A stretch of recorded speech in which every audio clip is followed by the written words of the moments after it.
राज ठाकरे अगर हम लोग पहुंच गए दिल्ली, महाराष्ट्र पहुंच गए या दिल्ली पहुंच गए तो ना सरकार बचेगी ना राज ठाकरे बचेगा। बिहारी को कमजोर समझने का भूल मत करें, बिहारी कमजोर नहीं है, जवाब देंगे और अच्छा से देंगे, देखने लायक होगा।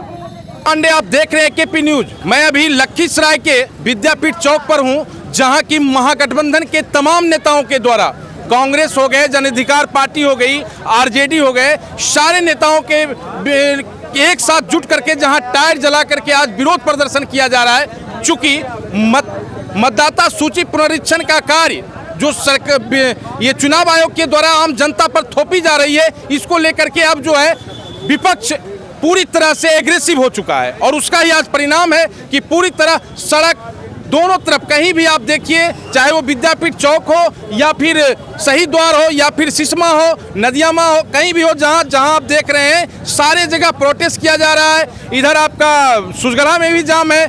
तो मिला जुला करके अगर देखा जाए तो जाम का पूरा असर दिख रहा है। चूंकि ये जो चुनाव आयोग का जो ये प्रमाण जारी हुआ है, इससे कहीं ना कहीं इस जाम में जो प्रभाव हम देख रहे हैं, इससे स्पष्ट दिख रहा है कि आम लोग परेशान थे। कागजात लेने मैंने समझने में उनको ये लग रहा था कि कौन सा कागजात हम दें नहीं दें, इन सारी बातों को लेकर के उनको समझ में नहीं आ रही थी और इसका ये परिणाम है कि आज इतना बड़ा प्रोटेस्ट किया जा रहा है और जिसका समर्थन जनता को मिल रहा है। अब मैं इसी कड़ी में मैं आपको मिलवाऊंगा, यहाँ कांग्रेस के जिलाध्यक्ष से भी मैंने बात किया, जन अधिकार पार्टी के हमारे नेता रंजय जी हैं, उनसे भी मैं बात किया, मैं यहाँ के पूर्व विधायक आरजेडी फूलेना सिंह से भी बात किया, कई नेताओं से बातचीत हुई है। उन सारे लोगों के बात को मैं सुनवाऊं। बताइए। बिहार में डबल इंजन की सरकार और चुनाव आयोग एक बहुत बड़ा मजेदार खेल लेके आया है, जिसका नाम है वोट बंदी। वोटर पुनर्निरीक्षण की आड़ में वोटबंदी करना चाहती है सरकार, जो पप्पू यादव और पप्पू यादव के समर्थक को भा नहीं रहा है, जिसके लिए आज हम लोग रोड पे उतरे हैं। समझ रहे हैं भैया, बिहार में जितने वोटर हैं उस सब का क्या हालत होगा, क्या होने वाला है। जब मते का अधिकार नहीं रहेगा तो हम भारत के नागरिक रहेंगे। अगर हम भारत के नागरिक नहीं रहेंगे तो हमको तो यहाँ से जब मन होगा सरकार भगा देगा। गरीब आदमी जो पलायन कर चुका है, जो रोजगार के लिए दूसरे राज्य गया है, वो कहाँ से डॉक्यूमेंट्स तुरंत लाएगा। और अगर ये काम करना है, अगर वोटर को सुधारना है, वोटर लिस्ट को, तो अब ये चुनाव के बाद 2025 चुनाव के बाद ही सब नियम कानून लेके आता। करना है तो पूरे देश में करिए। बिहार को इस तरह से पीछे धकेल दिया है। अभी देखिए ना, महाराष्ट्र में हिंदी भाषी को जान के पीटा मारा जा रहा है। नीतीश कुमार और भाजपा, वहाँ भाजपा की सरकार है जी, तो भाजपा वहाँ का है ना। तो इस पर तो दोनों चुप्पी मारे हुए हैं, महागठबंधन भी चुप्पी मारे हुए हैं और एनडीए भी, तो वो तो नहीं बोल रहे हैं। भैया पप्पू यादव चुप्पी नहीं न मार ले हैं और पप्पू यादव का समर्थक चुप्पी नहीं न मार ले हैं। राज ठाकरे अगर हम लोग पहुंच गए दिल्ली, महाराष्ट्र पहुंच गए या दिल्ली पहुंच गए तो ना सरकार बचेगी ना राज ठाकरे बचेगा। बिहारी को कमजोर समझने का भूल मत करें, बिहारी कमजोर नहीं है, जवाब देंगे और अच्छा से देंगे, देखने लायक होगा। क्या कहेंगे, आज बंदी के बावजूद अगर सरकार नहीं रुकी तो ये आंदोलन कहां तक जाएगा? अरे रुक रही है ना, क्या बात कर रहे हैं। 4 तारीख को जब पप्पू यादव बिहार बंदी का आह्वान किए तो सरकार और चुनाव आयोग तुरंत बोला नहीं, खाली फार्म भर के दे दीजिए।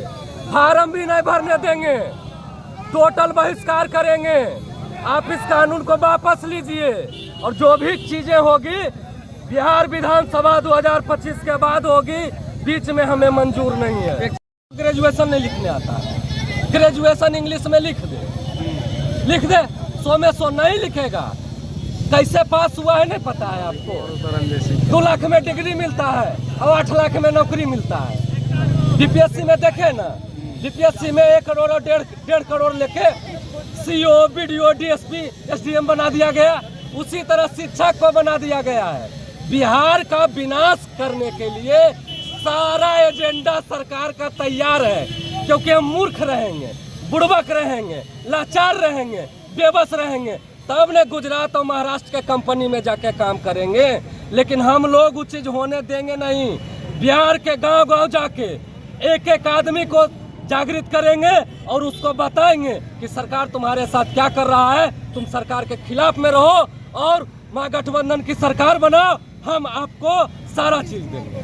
रंजन महागठबंधन के साथ हैं, अभी कहाँ खड़ा है आप? महागठबंधन के साथ है सर, आधे से साथ हैं।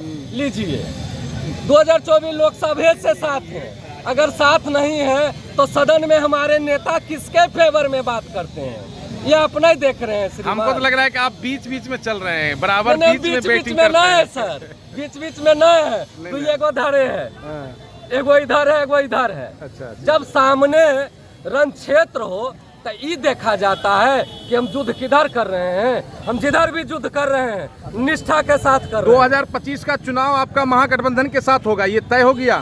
तय है। जब हमारे नेता बोल चुके हैं तो हम कौन होते हैं, हम अपने नेता के साथ हैं। हमारे नेता जिधर रहेंगे हम लोग उधर रहेंगे। लखीसराय के लिए क्या कहेंगे आप? लखीसराय में जिसको भी आदेश मिलेगा हम लोग उसके साथ। चलिए लखीसराय में क्या है बताइए। अभी देखिए जाम से पीड़ित हैं हम लोग, बाईपास नहीं है, मरीन ड्राइव नहीं है, कनेक्टिंग पुल नहीं है, विद्यालय नहीं है, कॉलेज नहीं है, टेक्निकल विद्यालय नहीं है, मेडिकल कॉलेज नहीं है, क्या क्या गिना दें। अभी लखीसराय में विकास का जीरो शुरुआत नहीं हुआ है और अब डिप्टी सीएम की बात करते हैं। डिप्टी और सीएम भाजपा में सिर्फ पद दिया गया है, पावर जीरो है।